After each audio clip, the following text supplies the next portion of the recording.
Thought to be the most haunted place in Scotland, the tales of hauntings go back hundreds of years, with staff and visitors to the castle claiming to experience being touched and pushed, strange green lights and mists that suddenly appear. Could the stories of the many spirits said to haunt here be true? Are there ghostly soldiers still walking the grounds? Could the rumours of a grey lady and poltergeists be real? Because if they are, then Edinburgh Castle is a paranormal hotspot. Hey there dissectors, today we're going to delve into the often dark history of Edinburgh Castle in Scotland. I visited here many years ago when I was about 20, and I have to say it really does give you a feeling of how brief time is for us all. This castle has stood since the 12th century and stands strong to this day, and when we are all dead and gone, this building will live on, giving generations to come a look at how dark history can be. Even though many castles can be found in Scotland, none have seen or gone through quite as much as Edinburgh Castle. It's been the site of many battles and witnessed murder and political unrest. Maybe that is why tales of dead soldiers, prisoners and royalty are told so often. Because whether you believe in the supernatural or not, this place will certainly stop you in your tracks. Over the centuries, the castle has been many things, including a military stronghold, a prison, as well as a home for royalty. Now you might wonder what key events have happened over the years, so here are just a few. The castle played an integral role in the wars for Scottish independence, with the English taking control of the castle in 1296 and 1650. In 1566, Mary Queen of Scots gave birth to James VI in the castle's royal palace and lived there until she was exiled back to England. The castle was then partially destroyed and rebuilt again in 1574. In 1745, during the Jacobite Rising, the castle was used by government forces as a military barracks and has remained structurally undamaged since. So dissectors, let's delve into the dark stories that left souls walking the hallways, the grounds, the towers of this castle. Let's begin with the spirit known as the Piper Ghost.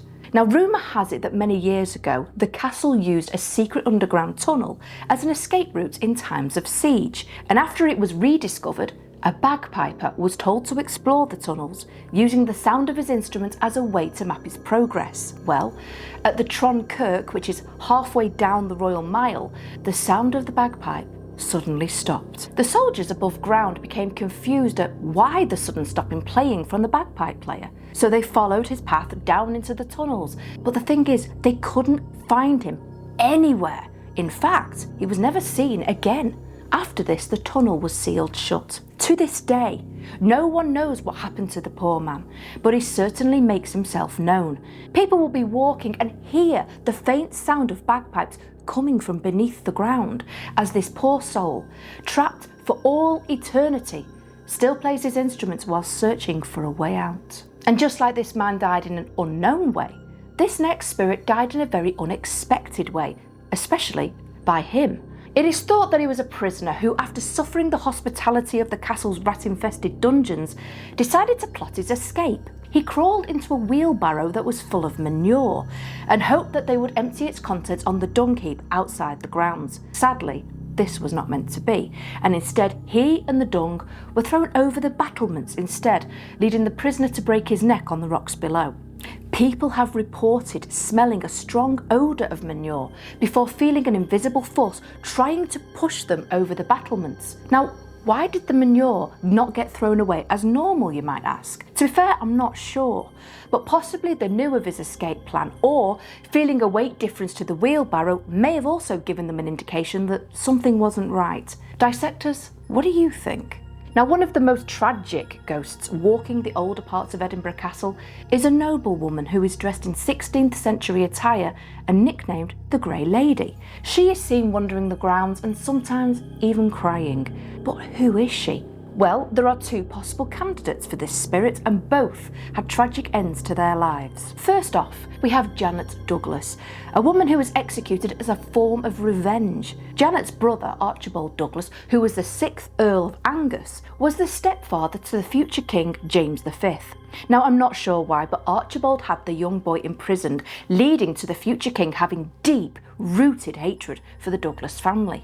James V accused Janet of witchcraft and trying to poison him, which the lady denied, stating she was innocent. So, if at first you don't succeed, try again. even if that means torturing people to get what you want, apparently. All of the servants and friends of Janet were tortured until they gave him the evidence he needed, made up or not, to execute her. It made no difference that everyone knew the accusations were bullshit. No one was brave enough to stand up to the king.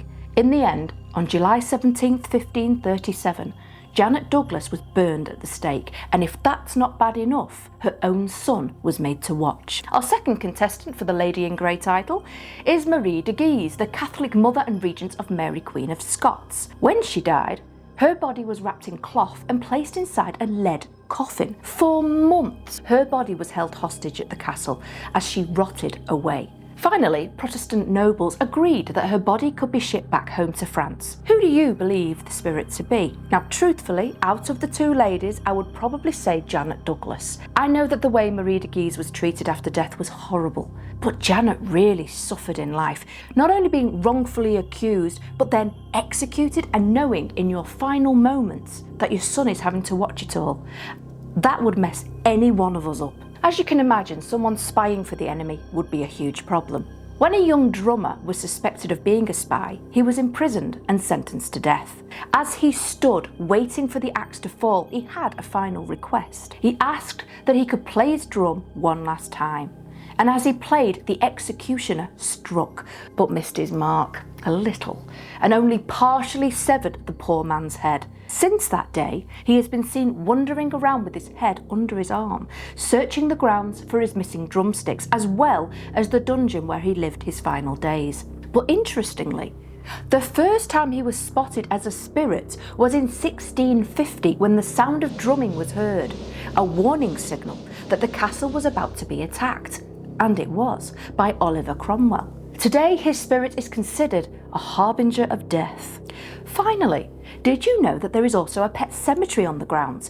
Here you will find the spirits of beloved pets owned by the soldiers, as well as regimental mascots. One of the spirits of a deceased animal has its own monument at the corner of Edinburgh's Candlemaker Row and George IV Bridge, and its nickname is Greyfriars Bobby. This black terrier's owner died when it was still quite young. For 14 years, the dog would guard over his master's grave, even sleeping there until he finally died himself on January 14th, 1872. Since that day, the spirit of a little black terrier has been seen wandering the grounds and nearby areas. I mean, talk about loyalty. This poor animal showed such love and grief in life that even in death, he still finds the need to protect those he treasured. Such a sad story, I know, but hopefully this faithful companion will find the peace he deserves. Today, Edinburgh Castle is one of Scotland's most popular tourist attractions, and it really is no surprise. Visiting here not only gives you a chance to see some paranormal activity, but there are also other things to witness here. From the crown jewels of Scotland to the Scottish National War Memorial, and the beautiful views of Edinburgh from the battlements is a must-see, as long as a naughty prisoner doesn't try shoving you over the edge. I hope you enjoyed today's episode about Edinburgh Castle. I thought it was creepy, especially the bagpipe player still being heard underground.